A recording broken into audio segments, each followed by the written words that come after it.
Oh mon Dieu, regardez cette mauvaise femme qui empoisonne la boisson de son mari aveugle, accompagnée de son nouveau gars.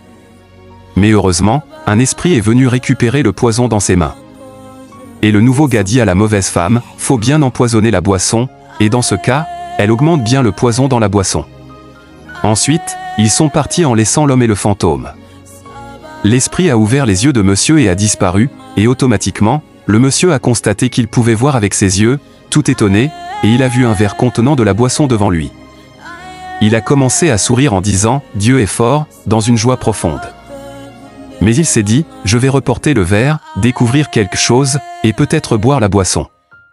Ensuite, il appelle sa femme en disant « Je suis content de te voir servir de la boisson ». La femme et son nouveau gars ont commencé à venir très doucement. La femme dit au gars « Ne le voilà pas en train de boire la boisson, c'est très étonnant ». Et le gars demande à la femme « Est-ce que tu as mis le truc dedans ?» Et la femme répond « Oui ». Et le gars dit « Et pourquoi le truc ne réagit pas ? Allons empoisonner encore ». La femme fait sortir exactement le truc, et ils sont venus et ont commencé à empoisonner la boisson. L'homme dit ensuite « C'est qui ? Qui est à côté de moi ? J'espère que c'est ma femme. » Mais personne ne répond. Et le gars a même commencé à empoisonner lui-même. Mais le monsieur continue d'appeler sa femme, et à un instant, le monsieur a commencé à faire semblant d'un malaise. Le gars et la femme étaient vraiment contents et ont commencé à sourire en disant que la mission est accomplie. Mais jusqu'ici, son mari évolue très bien dans son semblant de malaise. Abonnez-vous si vous n'êtes pas encore abonné. Et après quelques minutes, son mari a fait comme s'il était mort, il ne réagit plus, et à ce moment-là, la mauvaise femme et son gars sont rentrés dans la joie. Abonnez-vous pour ne pas manquer la partie 2. Et, regardez bien la partie.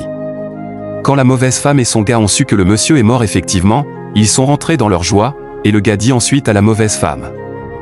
Femme, ce que nous allons faire, va chercher ces documents le plus vite que possible. Et la femme est allée chercher les documents. Le gars aussi a pris la clé du monsieur. La femme est revenue en disant. Voici les documents, il y a tout dedans. Et le gars demande ensuite. Où se trouve son argent ? Et la femme a commencé à chercher et l'a retrouvé dans la poche du monsieur, puis elle l'a remis au gars en disant. Je vais encore chercher les restes. Et le gars dit. Prends ton sac et laisse l'imbécile. Et la femme ajoute. Il est vraiment imbécile, regardez comment il est assis là. Et la femme dit à son gars. Faut bien me regarder, toi-même regarde comme je suis belle et très appréciable. Voici bien ma forme. Tout en souriant, accompagnée de joie, elle commence à partir. Subitement, le monsieur dit. Revenez ici. Et ils sont étonnés, très étonnés. Le monsieur s'est approché en disant. Merci pour tout. Donc, selon vous, vous m'avez déjà tué et vous êtes dans la joie ? Et toi, ma femme, tu as osé ramasser mes documents, mon argent ainsi que ma clé ? Et la femme a commencé à couler des larmes. Le monsieur dit ensuite. Mettez-vous à genoux. Et il s'adresse à la femme. Donc toi, tu es avec moi ici pour me tuer, c'est ça ? Mais jusqu'à présent, la femme demande pardon. Abonnez-vous pour la suite. Et, regardez comment cet homme empoisonne le manger de sa femme en oubliant que sa femme l'observait sans rien dire. La femme est vraiment étonnée de son homme.